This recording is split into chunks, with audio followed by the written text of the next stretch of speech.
Okay, good evening everybody. So tonight we're going to talk about karma. It'll just be very short because actually karma is quite a vast topic, but it'll at least give you some kind of introduction to it. So karma simply means action, and it refers to the actions, the volitional actions of our body, speech, and mind. Things that we do with an intention. And the actions we do leave a, this is not a good translation, but like a memory trace, they say a seed of karma, a latency of karma on our mind stream. And then when the proper conditions are suitable, then that seed of karma or latency of karma manifests into our experience. So I thought tonight that I would just present the four kind of general characteristics of karma. And then in future broadcasts, I can go into more specific aspects about karma, because many people have a lot of questions about this. I'm quite interested in it. So the first general characteristic of karma is that positive karma always, or put it this way, happiness is always produced by constructive karma and unhappiness by destructive karma.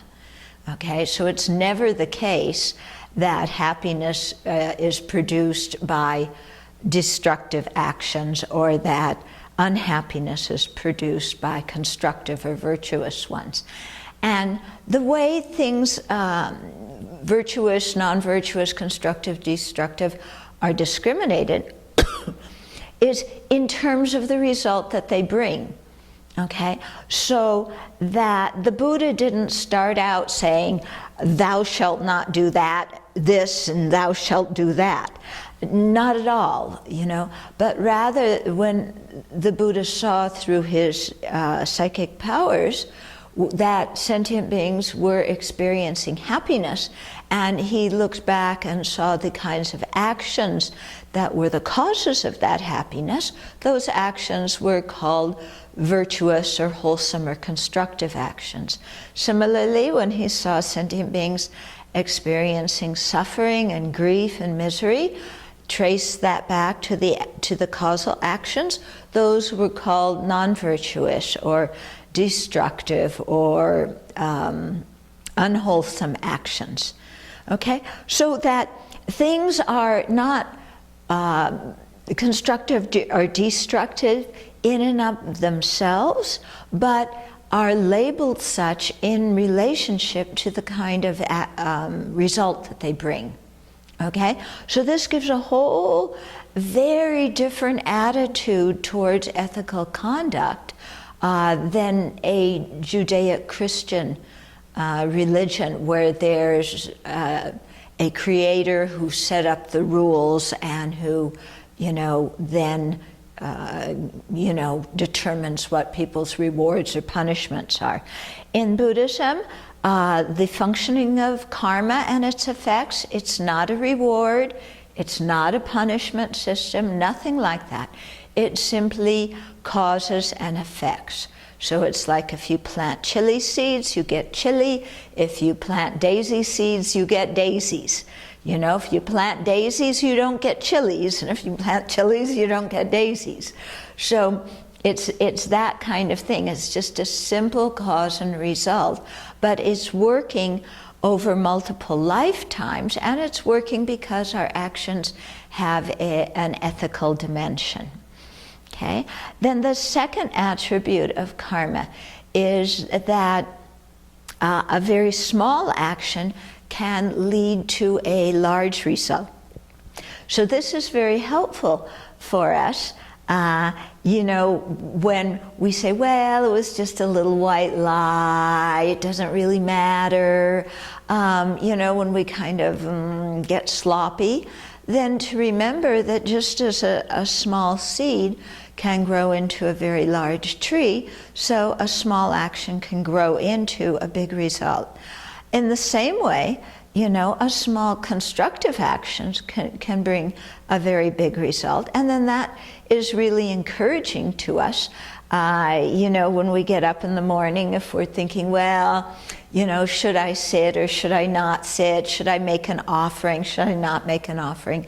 When we remember that these are just small actions, but a small action can bring a big result, then we get encouraged and we want to do even the small actions, whatever we can.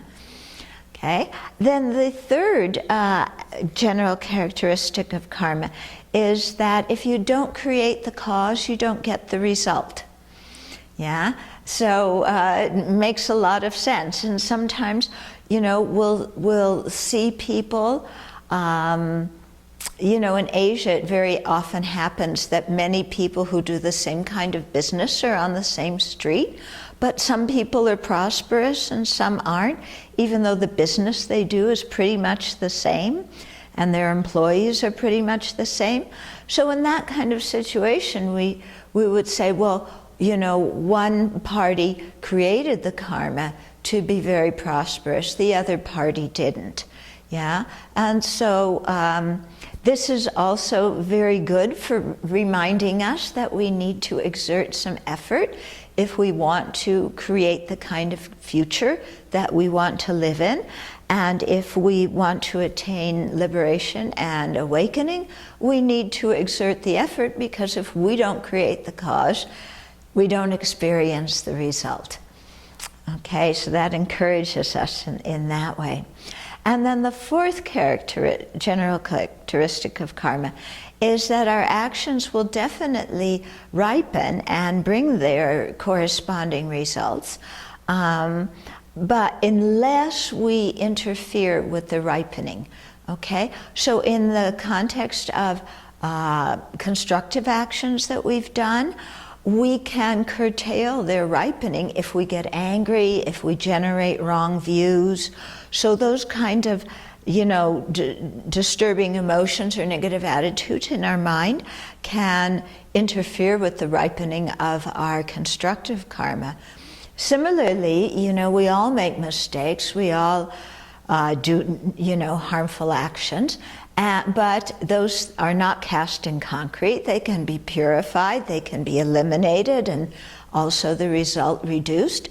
And so we do that by doing purification practice. Okay? So that, it's helpful to remember, our actions will bring their results, so we can't just kind of shine things on and say, oh, well, doesn't matter. But to see that this is a whole psychological process, and so if we've made a mistake, to generate regret, to have a determination not to do it again, to do some kind of remedial behavior and generate virtuous attitudes to counteract it. And remembering this also is helpful when we're about to get angry, to think, oh, if I get angry, this is impeding the ripening of my own constructive karma, which I don't want to do. And so that often helps us to, slow down, relax, not get so angry and belligerent, because we realize that, our anger actually damages us more than it damages anybody else. So, those are the four general characteristics of karma. Let's do a short meditation reviewing these, and then we can have some Q&A after that. Okay, so sit up straight, have your hands in your lap. We usually put the right on the left with the thumbs touching. That's in your lap. And then come home to your breath and let your mind relax for a few minutes, simply by watching your breath as it goes in and as it flows out.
And then let's reflect on the first characteristic of karma, that happiness always comes from constructive actions and unhappiness or misery from destructive actions.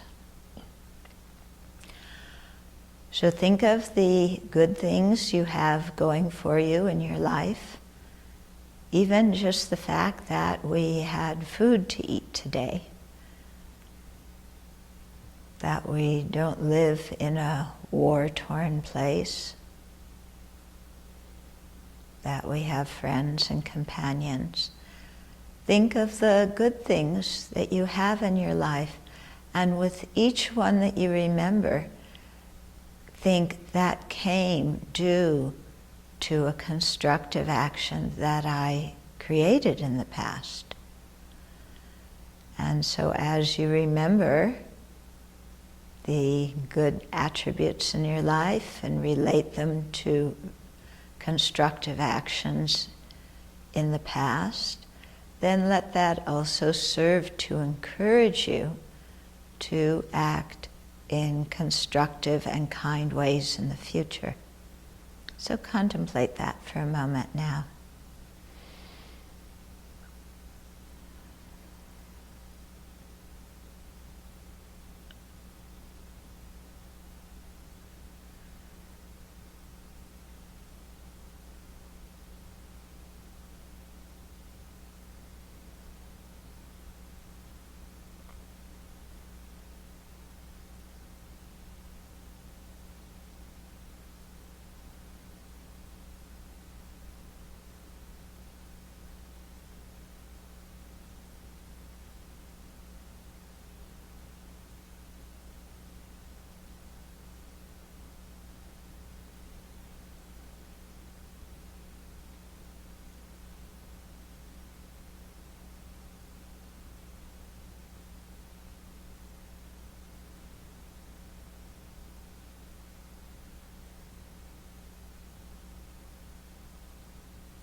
And then think of unpleasant situations that you've experienced in your life.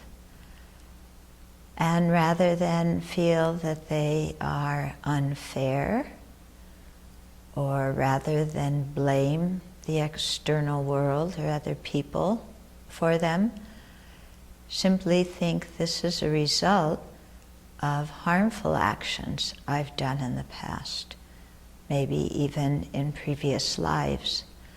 And in that way, accept the situation, and also think, if I don't like this unhappiness, then in the future it's important for me not to create the cause for it anymore. And in that way make a strong determination to abandon harmful habits. So again, making an example from your life, contemplate this.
And then consider how a small action can bring a big result. So that action may be either constructive or destructive, and the corresponding result will be either happiness or suffering. But think about that so that you become more mindful of even the small actions you do. Abandon even small negativities and taking the opportunity to give even small kindnesses to other people.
And then contemplate that if the cause isn't created, the result won't come about. So if we don't pay attention to the functioning of the law of karma and its effects, and we don't learn about it and try to live our life according to it, then we may lack the causes that to create the kind of life that we want to have. Similarly, if we just act any old way without much care, and without trying to restrain from negativities, then we will lack the causes for the kind of life that we want to have. Just contemplate that, and again, use it to motivate you to be more attentive and mindful with your actions.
And then recalling that anger and wrong views destroy our constructive karmic seeds. Make a determination to catch them, abandon those harmful actions, and recalling that whatever mistakes we have made can be purified. Generate a determination to do the purification and to right the situations that have come out in confused or mistaken ways.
Okay, so we can have some Q&A now. While people are writing their cues to Melanie, I'll just add something about the previous explanation. Because some people, when they first hear about karma, they say, it sounds artificial, like, you got to be a good kid so that something good will happen to you, and you don't want to be a bad kid because something bad will happen to you. So I think it's really important to remember that this isn't reward and punishment. It's just cause and effect as it works in a psychological, ethical way. Yeah, and that it is not at all selfish to, or put it this way, some people say, isn't it kind of selfish to just try and accumulate good causes for yourself? Shouldn't you try to attain full awakening? Well, yes, we definitely should try and attain full awakening. But in order to attain full awakening, we need a series of good rebirths with good circumstances so we can practice the Dharma. And also we need to create the causes to attain all the realizations of the path. And so that learning about karma is very intricately related to creating the causes to attain the various paths and stages and paths on the way to liberation and full awakening, and to attain the final results as well. So Melanie, are there questions? Yes. First of all, thank you so much for these great words. I do have a few questions. Mm-hmm. We can get right into it. First, Anne is asking, first of all, she says, thank you so much for giving us knowledge of karma. She's asking, how do we purify our negative karma? Forgiveness, meditation, right intention, or something more specific? Okay, there's, I'll do later on, maybe I'll do a whole meditation on this at another time, but in brief, it's called the Four Opponent Powers. So the first one is to have regret for our mistakes, not guilt, but regret. And then second, to generate a positive attitude towards whoever it was that we harmed. So if we harmed ordinary sentient beings, to generate love and compassion and altruism towards them. If we harmed the three jewels, our objects of refuge, then to take refuge in them. Then the third is to make a determination not to do the action again. And then the fourth is to do some kind of remedial action. For example, volunteering at a charity, helping in your Dharma center, meditating on love or compassion or the nature of reality, making offerings, bowing, any kind of wholesome action can help to purify. Great, thank you so much. I have Warren as well. He has 2 questions. Mm-hmm. Number 1, what if one does not believe in past lives? Will this understanding of cause and effect still work? Yeah, the understanding of karma and its effect works whether we believe in it or not. Okay, because that would be a nice way to not get it to work.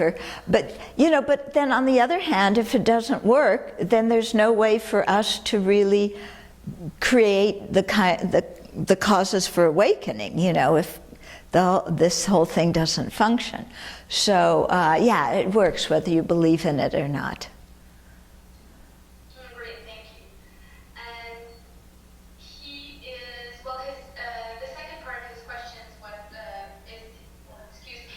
what are purification practices? And I think that you touched on that. Right. Yeah. Previous answer for Anne. Mm-hmm. Let me give people some references. If you look in my book, Open Heart, Clear Mind, there's a chapter on karma, which can be helpful. And also in my book, Buddhism for Beginners, there's a chapter on karma. And on the website, tubtenchudron.org, there's tons of information about it.